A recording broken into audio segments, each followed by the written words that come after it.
bakit natin kailangan ng pastor? Now, ang ating talata po for today ay magagaling sa 1 Peter chapter 5 verses 1 to 4. Sabi po rito, basahin ko po. To the elders and the flock. The elders among you, I appeal as a fellow elder and a witness of Christ's sufferings, who also will share in the glory to be revealed. Be shepherds of God's flock that is under your care, watching over them, not because you must, but because you are willing, as God wants you to be, not pursuing dishonest gain, but eager to serve, not learning to overdose, entrusted to, but being examples to the flock.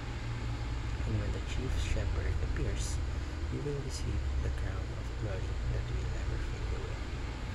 Now, upang ating mas manawan kung ano ibig sabihin ng talata nito, ito po mas maintindihan natin ang ating devotion ngayon po tayo pagdadako sa ating mga teachings for today.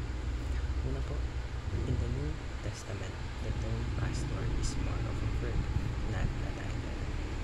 So, sa Biblia po yung pastor, it means to shepherd.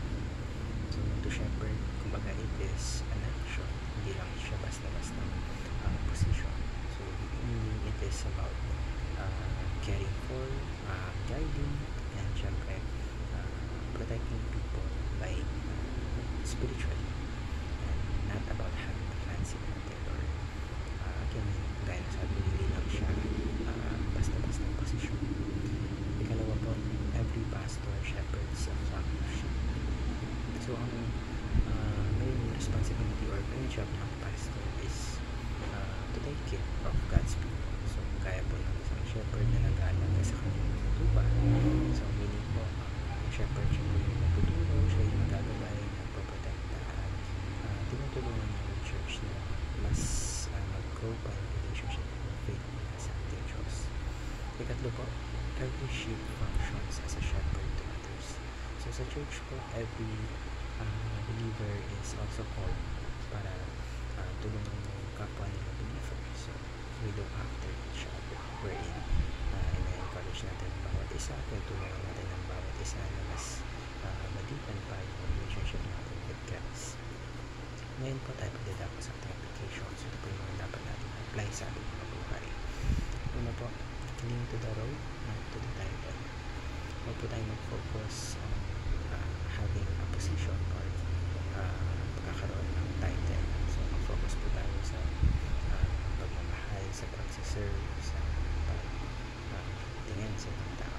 So, hindi kasi yung nagmamatter is yung puso natin, yung naman ng puso natin. So, let's live out the role of being a shepherd, not being called pastor. Ikalawa po, honor and submit biblically to your shepherds. So, supportan po natin yung mga pastor sa leader natin. Expect po natin sila. Makinig po tayo sa mga sinasabi nila, yung mga advices nila. Pagdasal po natin sila. Follow their leadership as they follow Christ. And last but not least po, be a shepherd by leading others to Jesus.